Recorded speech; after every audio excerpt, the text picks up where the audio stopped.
It has been truly an honor to partner with you. I see many of you at our blood drives, every few months when we come back. So I'm here today to talk a little bit about why we're here, why your partnership with us is so important. But before I even start into the whole presentation, I just want you, whether you know anyone personally, which I'm sure many of you do who have needed blood, or if you don't, now you do. The Obar family, as they mentioned, they're from the island of Kauai. They have to fly to Oahu every single month in order for their daughter Eliana to survive because she needs those blood transfusions. And you know what? She's not the only patient. And so while I understand, there is so much, like as Bina mentioned, crisis, going on in our community right now. But the one thing, life. That's the one thing we cannot take for granted. And that's why our partnership with you, we feel is so important, because you as a Lifesaver Club have such a powerful impact on our community. What you say to your members, what you say to your friends and family will make a difference. Okay, so if we can go on to the next slide. So we are from Blood Bank of Hawaii. We are a nonprofit organization, and when it comes to blood, we are it here in Hawaii. Okay, and we service 18 civilian hospitals throughout the entire state of Hawaii. So if you take a look at those pinpoints, those are all the hospitals that we serve. And our mission is to provide a safe and adequate supply of blood products, and related transfusion services to the patients of our state. Next slide. So here's the need. Many people don't realize, on average, to service those 18 civilian hospitals, about 150 to 200 donors are needed every single day coming through our doors. And that's because every 2 seconds, someone needs blood. But now, this is why we're here today. Only 2% of our state takes the time to come out and help save lives. Yet 1 in 7 people who enter the hospitals will be needing blood. This is a problem, okay? And approximately, when you look at it as a national scale, 45,000 units of blood are used each day in the US, which totals more than 15 million units of blood each year. That is a lot. And currently, this problem is even bigger than it normally is. We are in the midst of a national blood shortage. Okay, so with only 2% of our state that donates blood, we are constantly reaching out to the mainland to support us here in Hawaii, because we are not self-sustainable. But in the midst of a national blood shortage, guess what? There is nothing to impart right now. So we are turning to local donors to help us during this time of need, to get us to make sure that the patients in our hospitals, our brothers and sisters in our local hospitals, get what they need. Next slide. Okay, and here's the grave reality. There is no substitute for blood, It's the one thing that connects each and every one of us. It's the essence of life. But you can't grow it on a farm. You can't go on Amazon and just order however much you need, right? It only comes from one source. And I stand here before you, not just telling you, this is a great thing to do. You should become a part of this. Before even working for Blood Bank many years ago, I started as a donor, first and foremost. I've done 96 whole blood donations and 112 platelet donations. And I continue to keep giving, because the gift of life, right? If you are healthy enough to donate, that is truly a gift that you should not keep to yourself. Next slide. Now, when you donate blood, you donate 1 pint. But that 1 pint has the ability to save up to 3 lives. And that's because your blood is made up of 3 different components. About 55% of your blood is made up of plasma. That is the liquidy part of your blood. That can be frozen for up to a year. About 1% of your blood is made up of platelets. That's your clotting factor that gets you to stop bleeding when you bleed. That only has a shelf life of about 5 days. That's why I'm a platelet donor, okay? About 45% of your blood is made up of red cells. This is what carries oxygen throughout your body. That only has a shelf life of about 42 days. But as you can see, each blood product only has a shelf life of so many days, okay? But guess what? With only 2% of our state donating blood, they don't even see their shelf lives. As soon as it's deemed safe, it's already being labeled, sending to our hospitals, because our hospitals are calling us daily, constantly, on the hours, calling, where's the blood? We need it for this patient. And we hope and we pray that blood donors come out so that we can get that blood to the hospital. Next slide. Okay, now when it comes to donating blood, you don't need to know your blood type, but you can find out your blood type for free. So here is a chart that shows the percentage of all the different blood types here in Hawaii. Now imagine if you were O negative. Take a look. O negative, you can give your blood to everyone.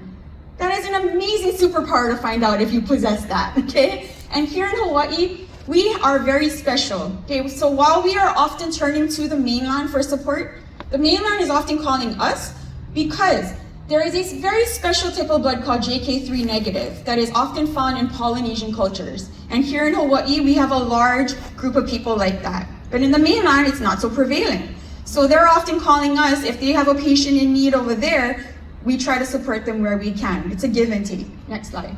Okay, so is it safe? I know, this is the number one thing, right? Is it safe? Is it safe for me to donate? Yes, we are strongly, highly regulated by the FDA and the AABB, and will only take blood from you if you meet the minimum requirements, okay? And these are all of the safety factors, yeah? We do, all the blood bags and needles are sterile and single use only. Disinfecting wipes are placed in all donation area. Donor beds are cleaned between each donor. Before the blood collection, the donor's arm is thoroughly disinfected. Staff wear gloves through the entire process. And number one, your donor safety. You as a donor, that is our number one priority. Okay, next slide. And what a lot of people don't want to ask, but they think their blood is dirty, okay? We don't test for alcohol, marijuana, or illicit drug use. Okay, however, if you're coming in high, of course, we're not going to take blood from you. But these are the more serious diseases that we do test for. Okay, next slide. Now remember, this is what the big thing. I know, putting a needle in your arm is nobody's first choice, right? Even me, you've seen how many times I've donated. I still have to look away every single time.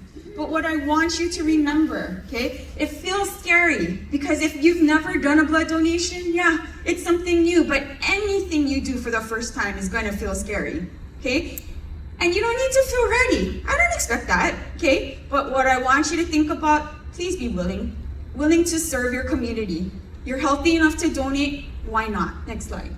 Okay, so the whole process, please save about an hour to spend with us. And it's not that you're gonna have a needle in your arm for an hour, but there are some other things we need to go over with you, such as you check in, you bring your ID, you fill out a questionnaire. Our staff goes over those questions with you, so make sure you know what medications, any vaccinations, travel you've done recently.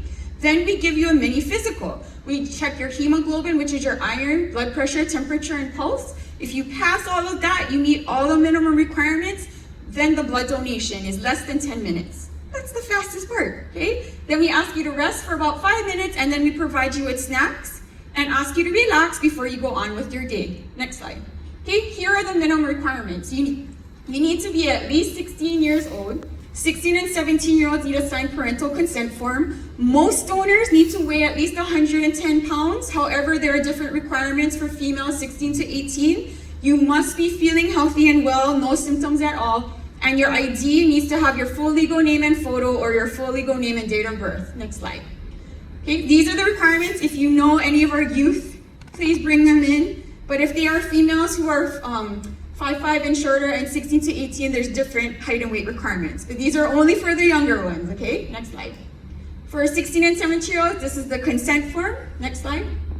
Okay, eligibility. Okay, many people think, I can't donate because, and they make up their own reasons to get themselves out of donating. May not be the case, okay? On our website, dbh.org, I know many of us take medications for all kinds of things, and some people will say, oh, I'm on a medication, so I cannot donate. No, not necessarily true. If you click on the website, there's a tab that says medication, it'll have a listing of medications. If yours is not on there, you're good. Okay, another common misconception is tattoos. Tattoos in the past used to be you couldn't donate for a year. Now, if you're getting it done in a state that is state regulated, what is state regulated? No wait time. Okay, so get educated. Don't just tell yourself you can and count yourself out when you probably could. Next slide. Okay, getting prepared. Now I tell people, right, they always ask, oh, am I going to be okay after? Can I go out with my friends? And I said, yes, but it does take preparation, right? And I reference this to like running a marathon, right? If I ran a marathon today, did not do any training whatsoever, yeah, boom, I'm gonna fall on my face, okay? Same thing with donating blood. It's not something you do every day. So it does require a little preparation. Hydration, that's the key, okay? I know many of us, we live on coffee, all of your caffeinated drinks, right? Stay away from that. Water, water, water. Drinking at least 8 to 10 glasses of water before your donation. Eating a full meal, no skipping any meals, big meals. Get a good night of sleep, bring your ID and have a signed parental consent form if you're 16 or 17. Next slide. Okay, now I know, especially here at ProSide, we have this issue sometimes. Yeah, some of us don't pass our iron test. I know we women, we struggle with this, right? But don't say just because you got deferred in the past, you cannot. You can try again. So for those of you who are unfamiliar with this is part of the mini physical. We'll take a little prick of your finger to check your iron. Now, what a misconception is if people say, oh, my blood wasn't good enough. No, just next time you gotta prepare. Next slide. Eating more iron-rich foods, if you can go back. Right before that, right there. Okay, eating more iron-rich foods now, not just the night before. Okay, sometimes it's gonna take like a week before. Eating one steak is not gonna bring your iron levels up. Okay, ladies, especially. Okay, so like a week before